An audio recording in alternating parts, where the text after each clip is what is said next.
Okay, boys and girls, it is about 6:15, excuse me, it is about 4:55.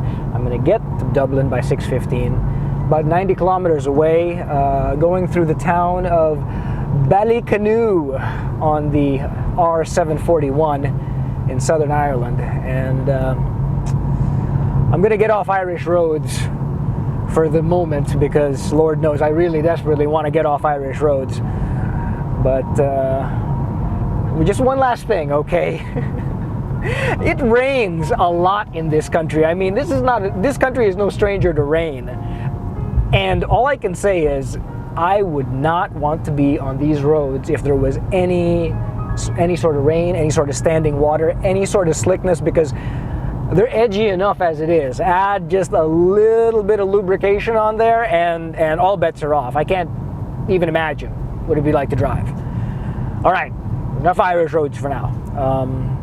It's dashboard confessional time, ladies and gentlemen, and I want to come clean on a couple of things.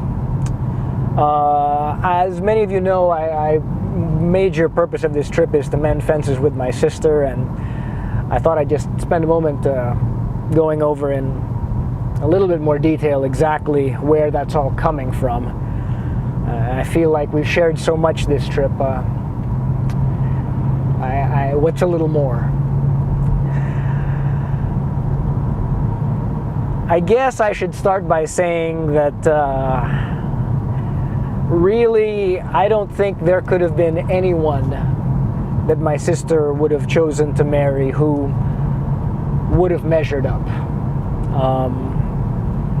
And I don't think my family is unusual in that regard. I think in a lot of cases there's a lot of animosity because of who people choose to marry.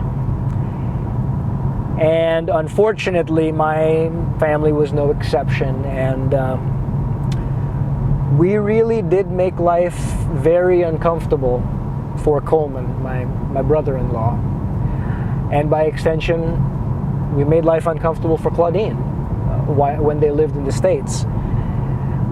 And I have so much more than a comic. I make money. Sorry about that. Should turn the radio off. I can't blame anyone for what happened. Perhaps except maybe myself. If there's any blame to be laid, I will take it all.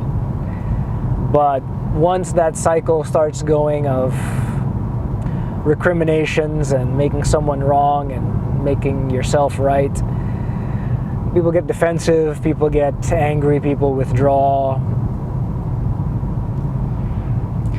And to a certain extent, I can't blame my sister for moving to this country. I mean,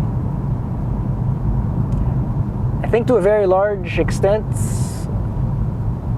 I was not a very good brother to her, and maybe she just went someplace where she felt that she could get some sense of family. And I only hope that that's true. I hope that, Coleman's family has opened their arms to her. I'm sure I'll see here shortly. I'm sure they have. They were really lovely people when I met them at the wedding. And furthermore, I am going to leave the traffic circle at the second turn. Right on cue, Helen. Thank you. I am committing to you and to myself right now, ladies and gentlemen, that I am going to be family, both to my sister and to Coleman and my new nephew. We're going to bury this bullshit once and for all. I didn't come God knows how many thousands of miles to be an ass. I came to make this right. And damn it, we're going to make it right.